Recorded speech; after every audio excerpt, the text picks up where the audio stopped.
Now that you know how to homeschool, how to get started, as well as kung anong curriculum na kukunin ninyo, now you need to know what resources are out there. So that's what we're going to cover today on Teach with Joy.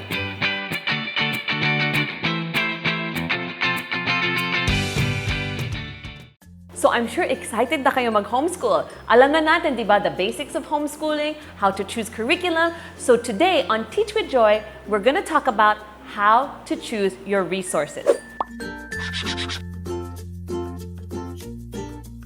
So unang-una, let's define what resources are. So they can be materials, books, online things like sites and apps, as well as even communities and suppliers. Why do we need resources? Besides the curriculum, we want to be able to enrich the learning of our children and really accomplish our learning goals and objectives and make their learning experience fun.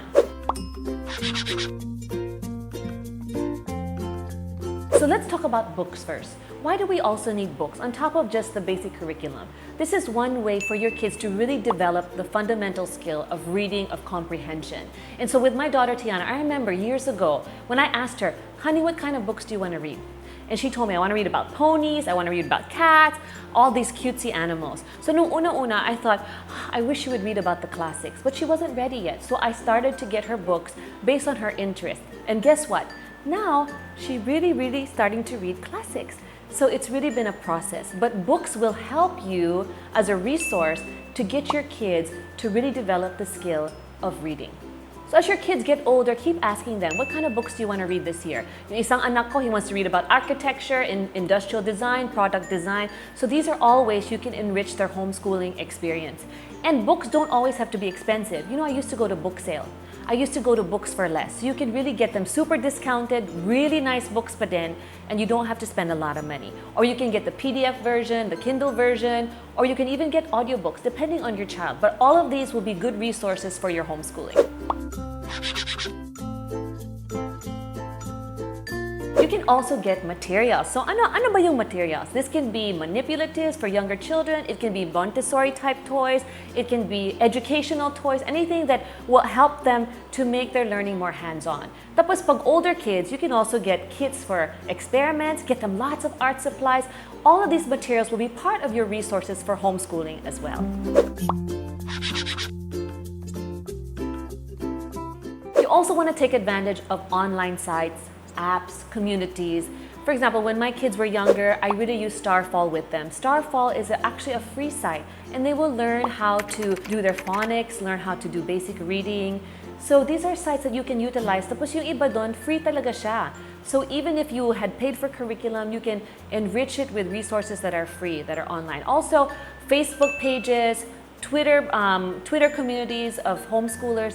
You can connect with them, ask them questions about how to homeschool, what materials did they use, and you can also swap and do book borrowing with other homeschoolers. Marami din websites, apps that are out there for families as well as homeschooling communities. Now, when it comes to websites and apps, some of them are free, some of them are subscription-based, and of course, some of them are outright you have to pay.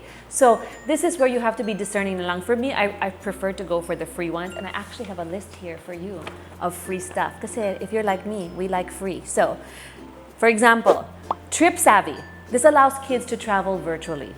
Scholastic has online books and activities, and I just want to encourage you guys, a lot of online sites, they want to make their content free because alam nila that during this pandemic, parents are really in need. So take advantage of these free resources. Starfall is great for younger children, teaching them phonics, teaching them how to read, as well as reading eggs. And then there's CNN News, which is really for children, and they can be abreast with current affairs. Then you have things like Teachers Pay Teachers, and I've used this site because if you want to download extra worksheets so that your kids can practice more, you can use that. You can also use sites that will allow you to have quizzes on different subject areas in case you feel like you want them to practice some more. And then there's Duolingo, which I've used for my kids for foreign languages. Tapos, there's also Enchanted Learning, where you can get ideas how to do parang unit studies, how to do project-based activities for your children. And then don't forget about homeschooling communities. One of the ones I really love would be Homeschooler Association of the Philippines, as well as Homeschoolers of the Philippines. These are some major ones. I mentioned Happy to you guys before. Homeschool Global is also like a community. Now these communities, you can ask your questions there. You can also connect with other homeschooling parents. Kunyari, if they have curriculum or materials or resources that they're reselling, you can buy them at a cheaper price. You can also ask them their feedback on different resources that you're interested in. And then Smithsonian Learning Lab is like an online museum. But sometimes we feel like we don't have a lot of museums in our country and we can't access them right now. So this is one way that your kids can actually explore museums. And then there's things like code.org. It's so important today that our kids know how to do coding, programming. It's an essential skill actually. So this one is a free site. You can use this for your kids.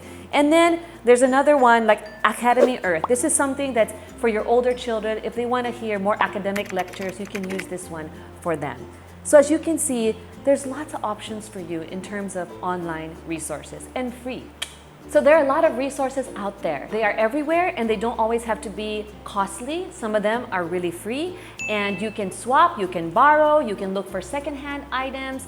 So the options are numerous. As I close, I want to read to you this Bible verse, okay? It really encouraged me before. Psalm 34 verse 10. The young lions do lack and suffer hunger, but those who seek the Lord will not be in want of any good thing. You know what this means, mga parents? You know, sometimes we get worried. Will I really have the finances to afford a good education for my child? Especially now with this pandemic, with what it's forced us to deal with in terms of also our own personal finances. But you know what God's telling us? We're not going to lack because He is our provider. So as we seek after Him, as we really honor Him with our lives, even with our parenting, with our homeschooling, He's going to be the one to provide the resources that we need to homeschool well.